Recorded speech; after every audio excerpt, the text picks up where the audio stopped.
একটা ভুল ভ্রান্তি যে তকবীরে তাহরিমার সময় তো হাত উঠায়, সবাই উঠায়, তাই না?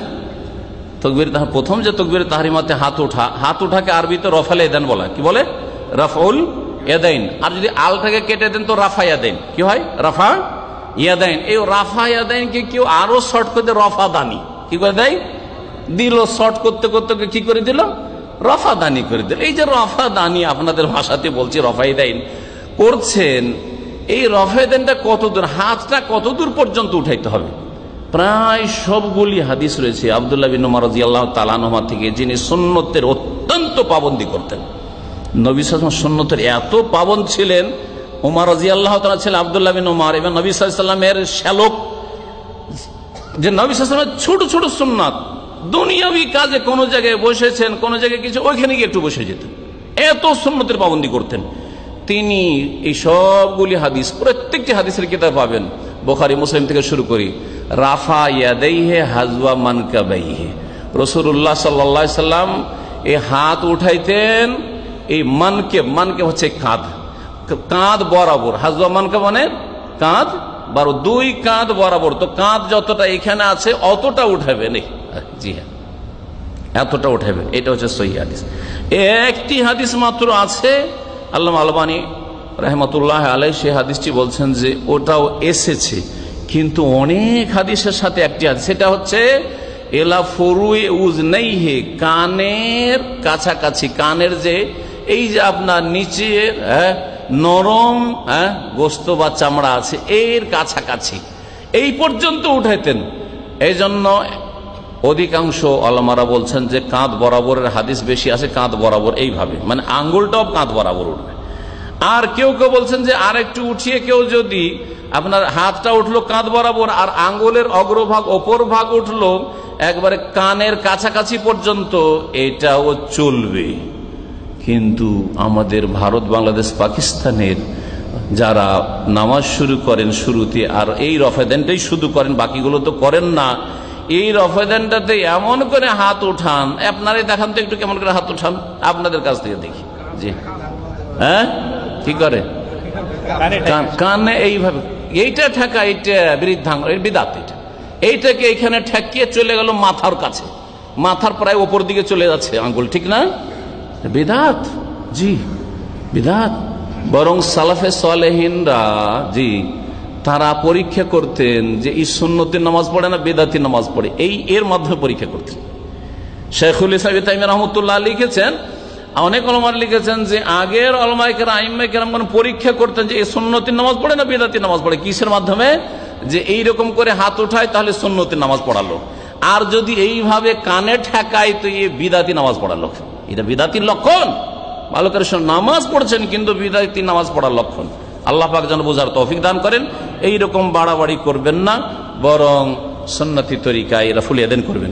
রাফুল ইয়াদাইনের ক্ষেত্রে আর একটা যেটা ভুল, সেটা হচ্ছে রাফুল ইয়াদাইন হচ্ছে একটি আপনার অঙ্গের ইবাদত, হ্যাঁ কর্মগত ইবাদত। যেমন মুখে আল্লাহ আকবার বলা ইবাদত, সামি আল্লাহু লিমান হামিদা বলা ইবাদত, রব্বানা ওয়ালাকাল হামদ বলা ইবাদত, ঠিক না? তাসবিহ পড়া, সুবহান রাব্বিয়াল আযীম পড়া ইবাদত, সুবহান রাব্বিয়াল আলা পড়া ইবাদত।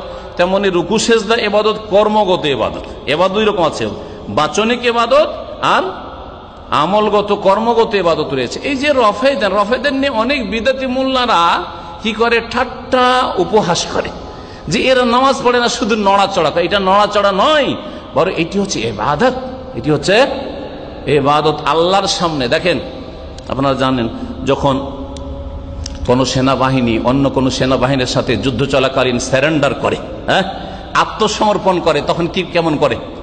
অথবা কোনো অপরাধী চোর ডাকাত আত্মসমর্পণ করে, দেখেছেন আত্মসমর্পণ করতে? ছবি টবি তো দেখেন নাই, আত্মসমর্পণ করে তখন দেখা যায় যে খালি হাতে আছে, করে না?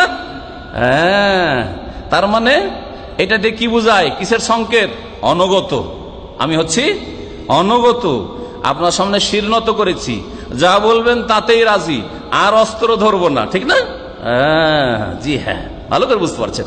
তো রব্বুল আলামিনের সামনে দাঁড়িয়ে আল্লাহু আকবার, এটা হচ্ছে আল্লাহর সামনে ইস্তিসলাম, আত্মসমর্পণ করা। আবার যখন রুকুতে গেলেন আল্লাহু আকবার, রুকুতে রাফাল ইয়াদাইন করে আল্লাহর সামনে আত্মসমর্পণ করা। রুকু থেকে উঠলেন, হাত উঠেছেন, এটা খেলাধুলা নয়, এটা নড়াচড়া করা নয়, এটা নামাজের ক্ষয়ক্ষতি করা নয়, বরং এটা একটি গুরুত্বপূর্ণ ইবাদত। সুন্নত ঠিক আছে, কাজটি সুন্নত, হ্যাঁ, কিন্তু মনে রাখবেন যে এই সুন্নতের মাধ্যমে আপনি আল্লাহর সামনে সারেন্ডার করছেন, আত্মসমর্পণ করছেন, নিজেকে আল্লাহর সামনে সঁপে দিচ্ছেন, সহজ ভাষাতে বলছি। জি হ্যাঁ, এই সুতরাং রফেলে দিনগুলি ছাড়বেন না। শুধু প্রথমখানে করলেন আর বাকি করবেন না। রুকুতে যাওয়ার সময় একবার করবেন, প্রথম করলেন কখন? তাকবীরে তাহরিমার সময়, আর তারপরে রুকুতে যাওয়ার সময় 2। 3 নম্বর রুকু থেকে উঠে সামি আল্লাহু লিমান হামিদা রব্বানা ওয়া লাকাল হামদ, তখন করলেন 3। আর 4 নম্বর রফে দান আছে, যদি 3 রাকাত বিশিষ্ট নামাজ হয় অথবা 4 রাকাত বিশিষ্ট নামাজ হয়, 2 রাকাতের পরে যে তাশাহুদ পড়ে উঠবেন, হ্যাঁ, আত্তাহিয়াত থেকে উঠবেন, তখন কি করবেন? আল্লাহু আকবার। যখন উঠলেন আবার একটা রফেল এদেন করবেন। এই রফেল এদেন এটা আপনার অঙ্গের হাতের ইবাদত আল্লাহর সামনে পেশ করলেন। আল্লাহ পাক যেন বুঝার তৌফিক দান করেন এবং এই সুন্নত পালনের তৌফিক দান করেন। তবে এই সুন্নত নিয়ে যদি দেখেন আপনি আপনার গ্রামে গেছেন, সেখানে এই সুন্নতের কারণে তারা বাড়াবাড়ি করবে, তারা অন্যায় করবে, তারা জুলম অত্যাচার করবে, আমার দাওয়াতের রাস্তা বন্ধ করে দিবে, তখন আপাতত স্থগিত রাখেন। আমি ঝগড়া করতে বলছি না, কিন্তু সৌদি আরব আলহামদুলিল্লাহ এখানে এখন শিখে নিয়েছেন, এখন ট্রেনিং করেন। এই সুন্নতটা যদি এখানে ট্রেনিং না করেন, দেশে গিয়ে করার কোনোদিন তৌফিক হবে না। এখানেই যদি আপনি জানার পরে আমল না করেন, তাহলে দেশে গিয়ে আমল করার কোনোদিন মন মানসিকতা তৈরি হবে না।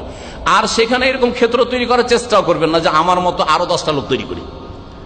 আমি যেহেতু সুন্নতি নামাজ পড়ছি, এইরকম সুন্নতি নামাজ আমার গ্রামের আরো 10-20টাকে করবো নামাজ পড়নেওয়ালা, তারপরে তখন মসজিদটাকে পাল্টাবো। মসজিদ ছেড়ে পালাইতে হবে না, মসজিদ থেকে পাল্টাবার চেষ্টা করতে, মসজিদের বিদাতগুলিকে দূর করতে হবে, মসজিদের বিদাত নির্মূল করতে হবে, মসজিদকে সুন্নতি মসজিদে পরিণত করতে হবে। এই রকমের মন মেজাজ রাখতে হবে। আল্লাহ পাক যেন সকলকে দ্বীনের দাওয়াতের তৌফিক দান করেন।